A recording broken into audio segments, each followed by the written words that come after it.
नमस्ते, I am क्यूबर 12th class physics के इस वीडियो में एक न्यूमेरिकल सॉल्व करना चाहते हैं। देखिएगा यहाँ पर 3 कैपेसिटर जुड़े हुए हैं और तीनों कैपेसिटर की इक्विवेलेंट कैपेसिटी आपको निकालना है कि पॉइंट ए और पॉइंट बी के बीच में जितने भी कैपेसिटर जुड़े हुए हैं उनकी इक्विवेलेंट कैपेसिटी कितनी होगी वो फाइंड आउट करके दिखाना। देखिएगा यहाँ पर ये जो एक कैपेसिटर ये रहा एक ये रहा, दोनों को इस तरीके से ज्वाइन करने का मतलब ये होता है कि दोनों का पोटेंशियल सेम है, इसका और इसका पोटेंशियल सेम है।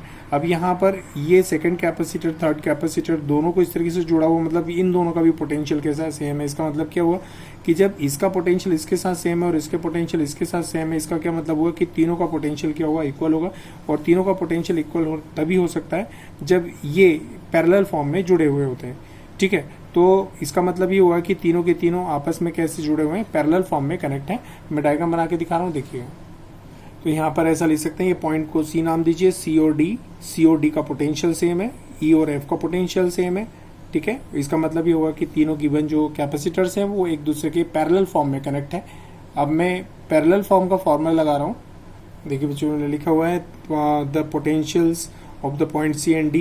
ये पॉइंट सी एंड डी का पोटेंशियल सेम है क्योंकि इस लाइन से इन दोनों को कनेक्ट किया हुआ है, और सी और एफ का भी जो पोटेंशियल सेम है क्योंकि इन दोनों को जो है इस लाइन से कनेक्ट किया हुआ है। इस कंडक्ट ने इस तरीके से शो हुआ है, ये लाइन ये शो करती है कि दोनों का पोटेंशियल ई और एफ का भी कैसा है, सेम है। तो मैंने लिखा potentials of the points E and F R same. इसका मतलब ये हुआ कि तीनों जो कैपेसिटर्स हैं वो एक दूसरे के पैरेलल फॉर्म में कनेक्ट है।